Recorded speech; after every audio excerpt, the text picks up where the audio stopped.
Gradonačelnik Banja Luke je jedno, ministar financija drugo. Prvi čovjek Banja Luke prvo je najavio da grad diže kredit za izgradnju mosta u Česmi, a da su to odobrili vlada, odnosno upravni odbor Fonda solidarnosti. Jedna od tačaka dnevnog reda sjednice Skupštine grada 26. marta jeste upravo i zaduženje zbog elementarnih nepogoda. Sada imamo ponudu od vlade, odnosno upravnog odbora Fonda solidarnosti da preuzmemo kredit za izgradnju mosta u Česmi, za koji je također ministarstvo bilo preuzelo obavezu da ga prošle godine još krene sa izvođenjem radova i po obezbeđenju sredstava, ali očigledno da se to obezbeđenje sredstava im je proteglo malo i evo sada je to ušlo u jednu kreditnu liniju Svjetske banke, 1.900.000 otprilike kreditni dio aranžmana koji bi pripao Banja Luci, za koji bi se trebao zadužiti grad Banja Luka. Ministar Tegeltija ne zna ili se pravi da ne zna o čemu priča. Gradonačelnik Banja Luke tvrdi da grad niti je tražio, niti je vlada odobravala bilo kakve kredite. Odluke o tome šta će se graditi, odnosno finansirati iz Fonda solidarnosti, donosi upravni odbor Fonda solidarnosti,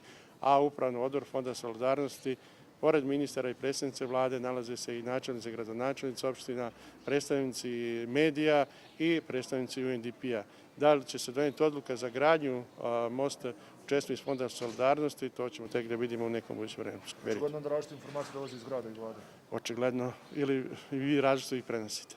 Evidentno je da je priča o kreditima u Banja Luci ponovo postala aktuelna nakon što je progurano poskupljenje komunalnih usluga, prije svega čistoće, na čemu je, izvještavali smo ranije, insistirao i ministar financija. Također informacija iz Odjeljenja za financije grada kaže da Banja Luka iz Fonda solidarnosti do kraja februara nije dobila ni jednu marku. Banja Luka nema mogućnost da se kreditno zaduži, zato je i nama u opoziciji bilo čudno kako Fond solidarnosti može dati gradu da se grad zaduži kad je grad ispunio onaj maksimalni limit zaduženja i kratkoročnog i dugoročnog. Ben saznaje inače odluka koju je gradonačelnik donio mimo Skupštine o najnovijim poskupljenjima komunalnih usluga moglo bi da se nađe pred Ustavnim sudom. Ocjenu ustavnosti takve odluke tražit će neki od SNSD-ovih koalicionih partnera u gradskoj vlasti. Tvrde da je ta odluka morala da dobije podršku Gradske skupštine.